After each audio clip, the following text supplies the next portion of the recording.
Assalamualaikum! For today's video ay mamamalingki na naman tayo. Pero before ang lahat, dumaan muna ako ng milk tea. Bibili muna ako ng milk tea, strawberry flavor dahil nauuhaw na ako. Ngayon naman ay ang lulutuin natin ay ginataan na sari-sari at saka pritong isda. Dahil yun na naman ang request ni Lablab. Kaya sana samahan nyo na naman ako sa aking pagluluto. Pagkatapos kong ma-prepare ang mga laman, ay ngayon na naman ay lilinisin ko yung isda. Pagkatapos ko ay nilagyan ko ng asin habang piniprepare ko yung mga lamas. Itong recipe na naman ng aking gagawin ay nakita ko to sa mother ko.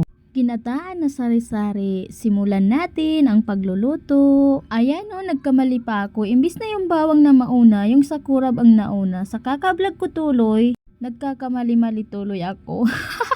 Kaya ilagay na natin yung fresh gata.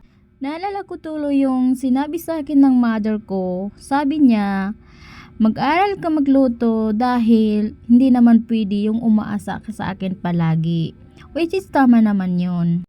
Ayan, maglagay tayo ng turmeric. Shout out sa mga maranaw dyan na gumagamit ng turmeric.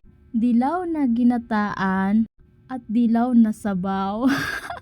After nga ng ginataan na sari-sari ay for the frito na naman tayo.